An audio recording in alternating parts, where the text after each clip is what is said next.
Estamos iniciando mais um Diálogo Espírita. Sejam todos bem-vindos.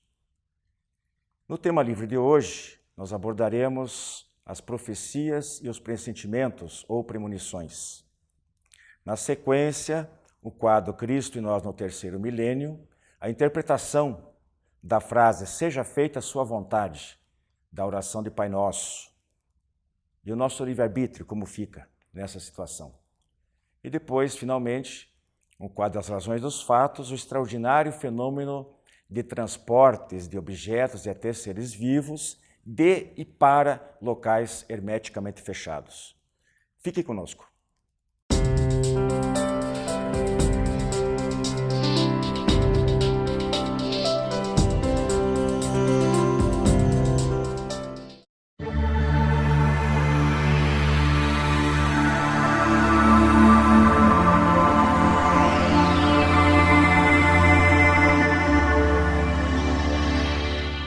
Prezados amigos, nosso tema livre de hoje, como acabei de anunciar, vai falar sobre a mediunidade, a faculdade mediúnica das profecias, dos pressentimentos. Vamos ver as diferenças e o que a gente pode aprender a respeito em relação a essa faculdade, do ponto de vista dos nossos estudos e aquilo que a gente ouve falar por aí. Eu estou aqui na companhia da Rose Heidmann e do Joilson Mendes. Prazer em tê-los de volta conosco. Eu passo logo para vocês a seguinte questão, questão mesmo, literalmente, do Livro dos Espíritos, 868, que diz que, em princípio, o futuro é oculto ao homem, só é revelado em casos excepcionais. Por quê? Quer falar, Ju? Eu só posso começar? Pode começar. Primeiro. Pode começar. Dizem que mulher fala mais, né? Por que o futuro seria oculto, né, para os homens? Porque nós temos que ser livres para decidir. Se nós soubéssemos o que vai acontecer conosco, ou quais as consequências imediatas, embora possamos deduzir, não é, das nossas decisões, nós não seríamos livres. Nós teríamos uma presciência do que vai acontecer e nos comportaríamos de acordo com esse conhecimento. E é necessário que usemos o nosso livre-arbítrio, ainda que errando, para que aprendamos com as nossas experiências e possamos acumular com os milênios, não é, Joilson? Sabedoria e amor. E aí você vai completar agora. E os casos excepcionais? Está na questão 870. Às vezes, dizem os benfeitores espirituais, que às vezes Deus permite a revelação para facilitar alguma realização e que frequentemente é uma prova individual. Sim, são casos excepcionais, né? Casos em que há necessidade deste conhecimento prévio para que a pessoa possa agir de forma coerente, de forma condizente com a situação, que ela possa se precaver. É também para a pessoa uma questão de uma prova, né? Para ela saber como que ela vai agir, de que forma que ela agiria caso ela não soubesse. Então, ela tendo a ciência do acontecido, então ela poderá escolher uma forma de agir. Contudo, não é certo ainda que tal fato venha acontecer, né? Existem relatos diversos, né, de pessoas que, vamos dizer assim, previram situações futuras, porém elas não se concretizaram, né? A questão é, por que às vezes acontece, por que às vezes não acontece? Então, isso é uma situação que a gente não conhece ainda, não sabe dizer. Como se diz, faz parte dos mistérios divinos.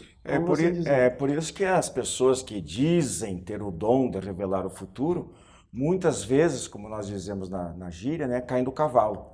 Porque sempre o futuro ele é uma probabilidade. Mesmo adiantada por quem sabe mais, é uma probabilidade. E no meio do caminho, alguém pode interferir e mudar o curso das coisas. Então, mesmo se tratando de uma coisa em caráter coletivo, uma guerra mundial, alguma coisa, ela no último momento de um chefe, presidente dos Estados Unidos, da Rússia, lá apertar o botão vermelho para disparar uma bomba atômica, ainda pode haver uma interferência espiritual e impedir aquilo ali. Por isso que às vezes não se concretiza. Agora, essa questão aí, os espíritos colocam bem que essa prova, não é? Para a pessoa, ele dá um exemplo. Se você soubesse que ia ganhar na loteria uma herança, né, Se soubesse que ia ganhar, Ia trabalhar. qual é a tua reação? Para né? e fica esperando, né? Fica sentado, de braços cruzados, esperando acontecer. Não, detalhe o seguinte, se a pessoa for boa, ela vai talvez até bem dizer aquele pessoa que vai deixar um testamento para alguma coisa. Mas se ela tiver índole má, ela já vai se denunciar, né, o seu caráter, porque ela vai talvez até torcer para a pessoa morrer logo. Sim. É isso que os espíritos explicam. Agora, Rose, complementa. Lá vem. Entretanto, muitos preveem, né? As pessoas às vezes têm os pressentimentos ou fazem profecias e às vezes as pessoas dentro da sua faculdade natural conseguem pressentir um fato que vai acontecer. Descrevem, nós mesmos quantas vezes acordamos com a certeza que nesse dia nós vamos encontrar tal ou qual pessoa, ou que vai acontecer alguma coisa diferente e ela se confirma, não é? Eu fico sempre, mas sempre refletindo. As grandes coisas, a gente sabe que são programadas, que há um controle espiritual sobre elas. Então, se nós ampliamos a nossa consciência, ampliamos a nossa intuição, ou temos um comunicado, ainda que inconsciente no momento, no subconsciente dos espíritos, nós podemos saber. Mas e aqueles acontecimentos pequenos, não é? Que realmente não tem relevância nenhuma na vida e às vezes nós pressentimos e se concretizam. Que tipo de ocorrência, que tipo de faculdade permite ao homem essa percepção? É uma coisa que eu estudo com muito interesse. E baseada nos estudos de Kardec, na fundamentação espírita, a gente chega a algumas conclusões. Mas entender o tempo na nossa dimensão ainda é complicado. A gente falou em profecias e pressentimentos ou premonições, né? Então agora a gente já vai ver logo mais a diferença básica ou as diferenças entre essas dois tipos de faculdades. Mas na questão 624, Joilson, eles dizem que o caráter do verdadeiro profeta é reconhecido por palavras e ações. Aquela situação lá do Novo Testamento e tal, dos falsos profetas, como é que você podia juntar com o que eu acabei de ler aqui? No caso do profeta, seria uma pessoa, que a gente pode falar assim, uma pessoa com uma índole boa. Né? Então, essa pessoa, isso tinha muito na época do Antigo Testamento, a gente percebia, hoje a gente não vê essa situação, mas pessoas, digamos, de boa índole. Vamos dizer assim, porque a doutrina espírita fala que são aquelas pessoas que têm mérito para ter a informação antecipada Sim. e passar para uma coletividade. Então, essa pessoa é a pessoa que tem mérito, tem caráter, e uma pessoa que vai conseguir passar a informação de confiança para uma coletividade. Esse é o caso do profeta. Né? Agora, o pressentimento não, né? Já é algo que ocorre no comum, no nosso dia a dia. Como a Rose estava falando.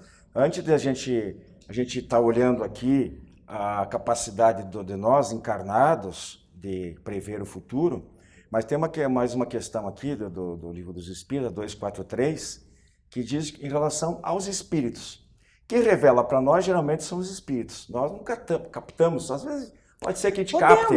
Podemos. A gente fenômeno capta. Anímico, Sim. o sexto sentido, que às vezes se fala, né? Mas mais comumente, pelo menos dentro da doutrina espírita, os nossos estudos, é que esses acontecimentos sejam previstos por seres desencarnados, que se manifestam através da intuição, através da psicofonia, da psicografia, porque tem uma visão mais ampla, né? E o que eles dizem assim, que os próprios espíritos têm suas limitações, então eles só sabem também segundo o seu grau evolutivo. Eles entreveem certas coisas, mas, de novo, nem sempre tem autorização para revelar, né? Agora, e as diferenças aí, então? Nós chegamos a esse ponto, entre profecias e pressentimentos. Como é que...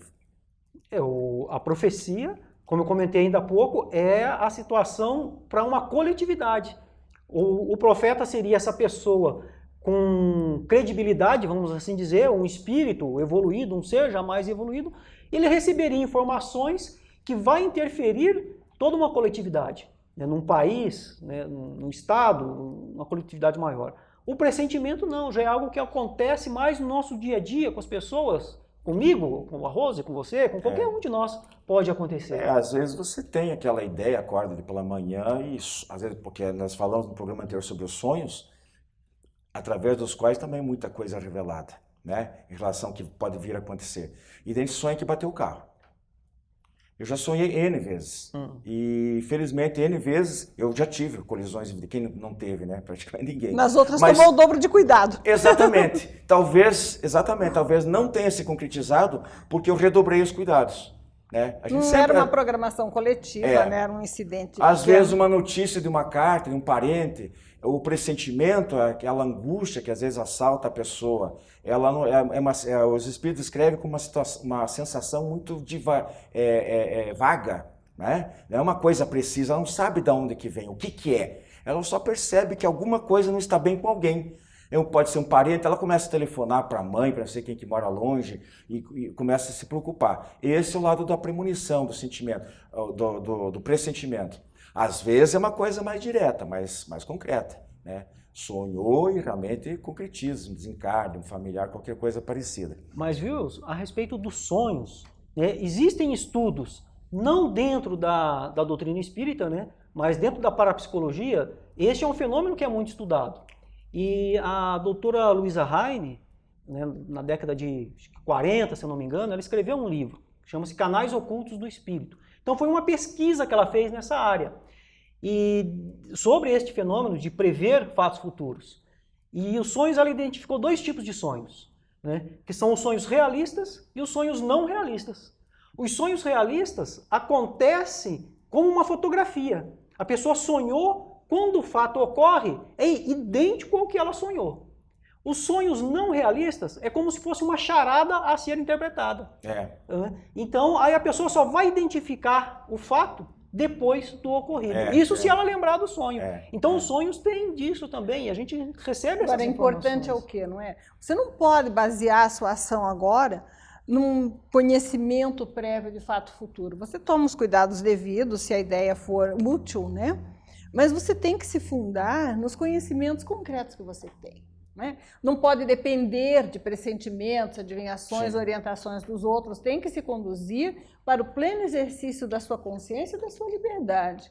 Agora, que alguns de nós temos pressentimentos às vezes e alguns outros têm profecias, é uma coisa que ainda estamos estudando, começando a entender.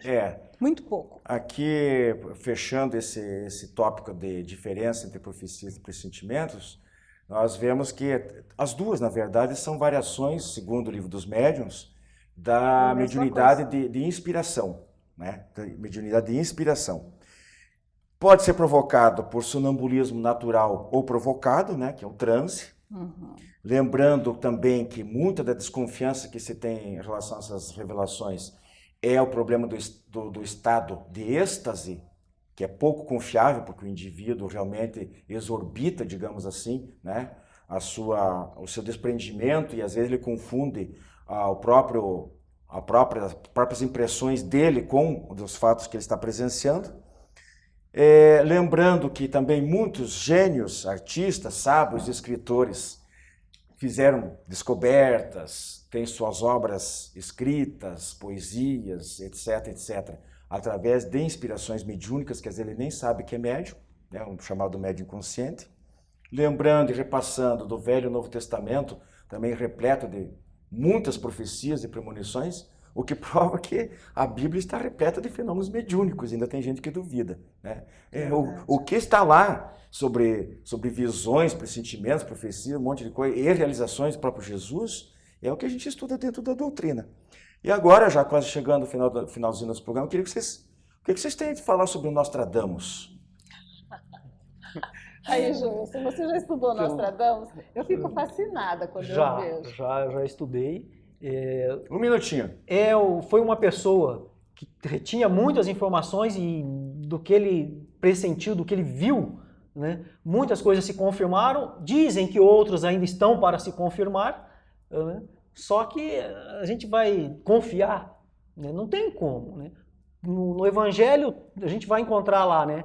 A cada dia, o seu trabalho, a sua preocupação. A sua conquista. Então, se eu estou certo também no que eu andei sabendo, né? Ele era uma pessoa de uma cultura extraordinária, formado em várias, ele tinha conhecimento em várias áreas, né? Da humanística. Ciências, astrólogo, alquimia, etc, etc. Mas o problema é que a maioria das profecias dele eram muito herméticas, difícil de interpretação. Então muita gente diz, é aquilo que se falou, só serve depois do fato ocorrido. E daí é fácil acomodar a previsão a um fato já consumado. Exatamente. Né? Por isso que a confiança é relativa nesse Apesar tipo que algumas pessoas têm o dom, né? E mesmo nós, às vezes, enxergamos coisas que acontecem dali a minutos, né? Com toda clareza, e são fatos pequenos. Está muito ligado também a essa mediunidade. Com certeza. Muito ligado à mediunidade de evidência. Nós já abordamos num outro programa aí. Bem, meus irmãos, segue nosso programa depois do intervalo com Cristo e nós no terceiro milênio. Sem profecias. Sem profecias. Revista Ser Espírita, o espiritismo sintonizado ao século XXI. Os princípios fundamentais da doutrina espírita sob a ótica da filosofia, ciência e religião. Revista Ser Espírita, um novo olhar sobre a vida. Para adquirir as edições avulsas e encadernadas, visite o site www.serespirita.org.br. Você tem um familiar ou amigo com problemas de álcool ou drogas? Venha conhecer a comunidade psicossomática Nova Consciência em Capivari. Uma clínica com médico, psicólogo, terapeutas e especialistas no tratamento da dependência química. Atendemos pacientes do sexo masculino com período de recuperação de 4 a 6 meses para desintoxicação, terapia, conscientização e renovação de valores. Maiores informações, acesse comunidadenovaconsciência.com.br ou ligue 3491 7000 com Saulo ou Arnaldo. Você que é distribuidor ou administra uma livraria espírita, não pode deixar de conhecer os livros da Editora M de Capivari, São Paulo. São mais de 350 títulos com dezenas de campeões de vendas. Peça o catálogo e dê aos seus clientes a oportunidade de conhecer os excelentes livros da Editora M. Contatos pelo e-mail vendas@editoram.com.br ou telefone DDD 19 3497 7000.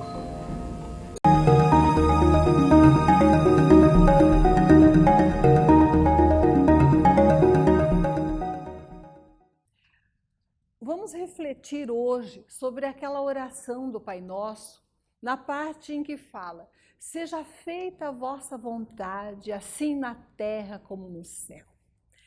É possível ao cristão agir assim? Ele deve se resignar às circunstâncias externas? Ele precisa se acomodar àquilo que lhe acontece? Diziam antigamente que às vezes a religião chegava a ser o ópio do povo. Esses conceitos se coadunam com esse ensinamento e com o contexto todo em que Jesus nos disse: seja feita a vossa vontade, assim na terra como no céu. Para o espírita, a resignação é uma virtude ativa. Ela significa o quê? A exemplo de Jesus, a luta incessante contra aquilo que pode ser mudado e deve ser mudado. Se a pessoa reclama da penúria, passa necessidade, mas foge do trabalho, ela não pode dizer seja feita a vossa vontade, porque a vontade de Deus, que nos deu inteligência, capacidade e forças, é que tentássemos mudar o mundo e a nós mesmos para que a nossa vida fosse melhor, para que fôssemos mais felizes, para que a harmonia e a saúde se instalassem.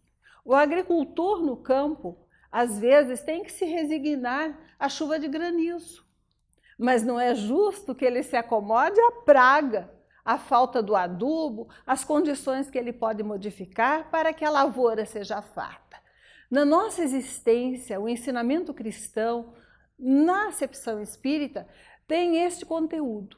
A resignação é a nossa aceitação daquilo que não podemos mudar, mas de uma forma ativa. Não podemos trabalhar contra os fatores externos que nos atingem. Estamos com uma doença limitante, um ente querido estava na hora de partir, são fatos aos quais temos que nos resignar, que precisamos aceitar.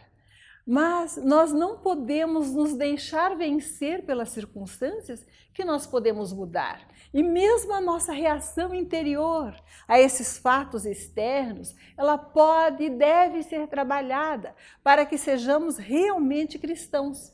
Jesus, que disse que deveríamos nos subordinar à vontade do Pai, nos ensinou também: Batei e abrir-se-vos-á, buscai e achareis, mostrando que pelo trabalho ativo o cristão constrói a sua própria existência, o seu futuro melhor.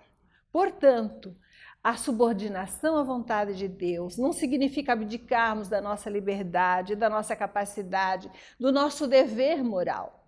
Muito pelo contrário, a criatura que se acomoda a que os maus predominem, a que a maldade haja, ela vai lhe sofrer as consequências, porque se temos condições pessoais de trabalhar pelo esclarecimento, pela melhoria da nossa situação, pela educação das crianças, pela saúde, nós não podemos e não devemos termos uma resignação passiva em que nos acomodemos a essa situação má. Assim, para o cristão, aceitar a vontade de Deus significa ter fé no futuro melhor, confiança em que a providência divina está agindo, que os males que nos atingem têm ou uma causa anterior e uma necessidade atual de reajuste e reequilíbrio nosso, ou são lições da vida para que aprendamos e cresçamos. Aquilo que nos atinge, portanto, que escapa às nossas possibilidades de ação, pode e deve ser aceito com resignação ativa, trabalhando em nós a ação positiva de aceitarmos e transcendermos a experiência, dando o melhor de nós mesmos àqueles que nos rodeiam. Mas, para o cristão também, o mundo é uma arena de luta, em que os maus só predominam, porque os bons muitas vezes são tímidos e passivos. É nosso dever moral trabalharmos pelo bem, acendermos a luz do Evangelho, exemplificarmos ao alcance das nossas as nossas limitações, tudo o que pudermos do que Jesus nos ensinou, construindo um mundo melhor a cada dia e aceitando a vontade de Deus naquilo que não podemos mudar. Muita paz.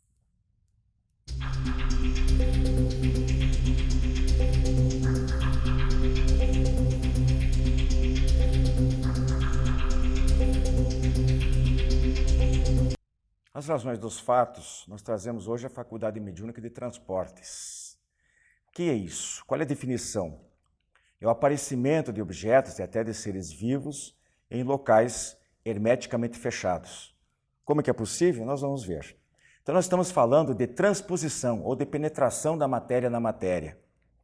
Por mais que pareça inacreditável, como diz Ernesto Bozano, cujo livro nós vamos analisar no próximo programa, fatos são fatos. E se a pessoa é séria, é despreconceituosa e tem o interesse em aprender, ela tem que se despojar de todas essas restrições e procurar realmente apreciar o fenômeno como é, e se é necessário mudar até de opinião, ter a humildade de mudar de opinião, principalmente os cientistas. Apesar do espírito de Erasto dizer que não existe, não é possível a penetração da matéria na matéria, isso está no livro dos médiuns, na pergunta 20 do item 99. A verdade que poderia apenas se tornar invisíveis, a verdade é que tanto Ernesto Bozano, pesquisador italiano do qual falamos, e o espírito André Luiz, nas obras através do Chico Xavier, fala que há essa possibilidade, ou no caso do Bozano, mais do que isso. Ele estudou, viu, presenciou essa realidade. No livro do Dr. Schwab, há os casos narrados, mas não só no livro dele, e que esses fenômenos ocorrem, às vezes a plena luz do dia, às vezes com uma luz baixa, geralmente vermelha, e às vezes numa obscuridade parcial.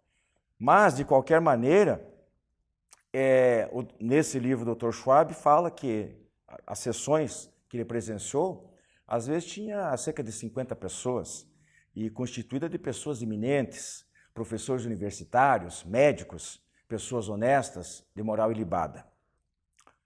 Ao todo, em cerca de 80 anos de estudos, foram centenas de casos. Isto aí na virada do século XIX para o século XX, principalmente. Eu tenho uma lista aqui de estudiosos, na verdade a minha lista é enorme, mas vou me ater a alguns poucos nomes, que estudaram, que investigaram esses fenômenos. Charles Richet, Oshorovitch, o Ernesto Bosano já citado, William Crookes, Zollner, Weber, professor Fechner, doutores Dupuis, Puel e Chazarin, o reverendo Haraldo Nielsen, o Alfred Russel Wallace, contemporâneo de Charles Darwin, inclusive com estudos paralelos na formulação da teoria da evolução das espécies, né? E esses trabalhos constam arquivados em grandes sociedades de estudos da área, como, por exemplo, a Sociedade de Estudos Psíquicos de Londres. E eles falam ali lá com todas as letras, não são apenas fenômenos não são paranormais ou sensitivos, eles falam com todas as letras, são médiums, capazes de produzir efeitos que ultrapassam o considerado normal, paranormal, né? Então eles até têm essa capacidade, é estudado pela parapsicologia, a clarividência, a premonição, etc. Neste caso, não. Neste caso, ficou bem patenteado que os fenômenos eram produzidos por entidades desencarnadas, mediante a sua deliberação de vontade. E os médiuns apenas forneciam o suporte orgânico, a energia física para que esses fenômenos se consumassem. E qual o objetivo?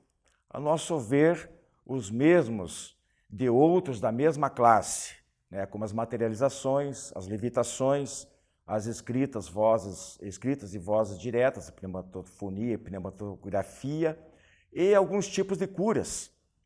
Isto é, chamar a atenção para a realidade, não só da sobrevivência da alma após a morte, mas da possibilidade de manifestação dessas almas no mundo físico através da mediunidade.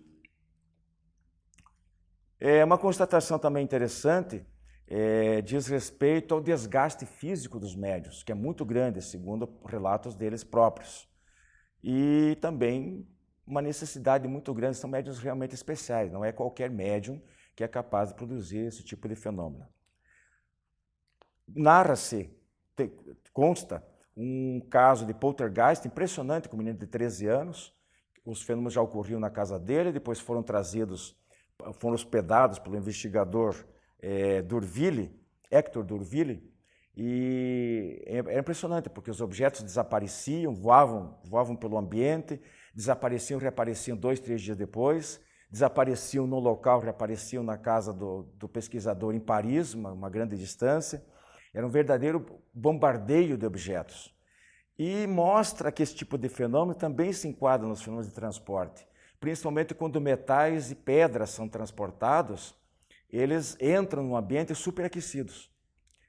Outros casos modernos de poltergeist, esse fenômeno também já foi observado. Por quê? Porque a quantidade de energia necessária para ocorrer a desintegração e reintegração da matéria é muito grande, diferente de outras substâncias. O fenômeno foi notado, inclusive, com o médium, esse menino ausente ou dormindo. E para finalizar, eu gostaria de ler aqui um parágrafo do livro do Ernesto Bosano, das conclusões, onde ele diz o seguinte a respeito. Recordo que na introdução à presente classificação expliquei que me propunha unicamente a demonstrar, sobre a base dos fatos e das induções e deduções extraídas dos fatos, que os fenômenos de transporte deveriam ser considerados como reais, realíssimos, porquanto foram experimental e exuberantemente demonstrados por meio de variadas provas cumulativas, incontestáveis e resolutivas. Esse é o nosso recado de hoje, fenômenos de transporte. Um abraço, até a próxima.